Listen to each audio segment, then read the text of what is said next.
சட்டப்பேரவை தேர்தலில் 100% வாக்குப்பதிவை வலியுறுத்தி வாக்காளர்கள் உறுதிமொழி ஏற்கும் நிகழ்ச்சி நடைபெற்று வருகிறது.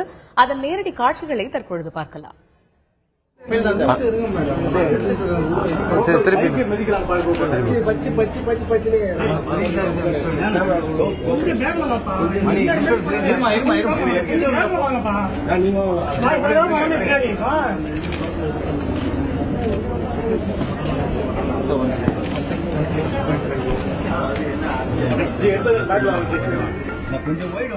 தமிழகத்திற்கு சட்டப்பேரவை தேர்தல் வருகிற 16ஆம் தேதி வரவிருக்கக்கூடிய நிலையில் பல்வேறு விதிமுறைகள் கடைபிடிக்கப்பட்டு வருகிறது.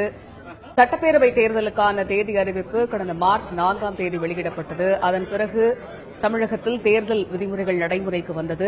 அதன்பின் ஒவ்வொன்றாக தேர்தல் பணிகள் நடைபெற்று வருகிறது. தேர்தல் சிறப்பு பார்வையாளர்கள் உள்ளிட்ட பலர் வந்து கொண்டிருக்கிறார்கள்.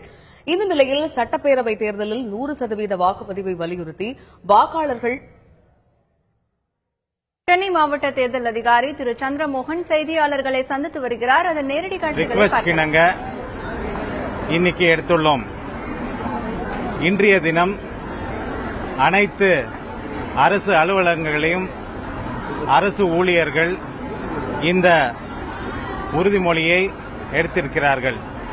இது இல்லாமல் வாக்காளர் மத்தியில் இந்த உறுதிமொழி எடுக்கிறதுக்கான ஏற்பாடுகள் செய்யப்பட்டுள்ளன.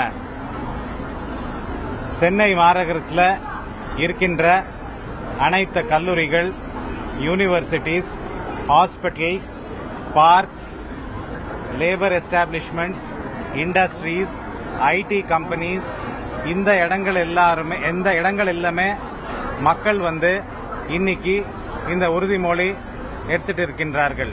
இது இல்லாமல் சென்னை சென்ட்ரல் ரயில்வே ஸ்டேஷன் மற்றும் கோயம்பேடு பஸ் ஸ்டாண்டில் அப்புறம் அனைத்து லோக்கல் ட்ரெயின் ஸ்டேஷன்ல கூட இந்த உறுதிமொழியை வந்து அந்தந்த பேசஞ்சர்ஸ் எடுக்கிறதுக்காக நம்ம ஏற்பாடு பண்ணியிருக்கின்றோம். இது ஒரு நல்ல முறையான நேர்மையான ஒரு தேர்தல் நடத்துவதற்கு ரொம்ப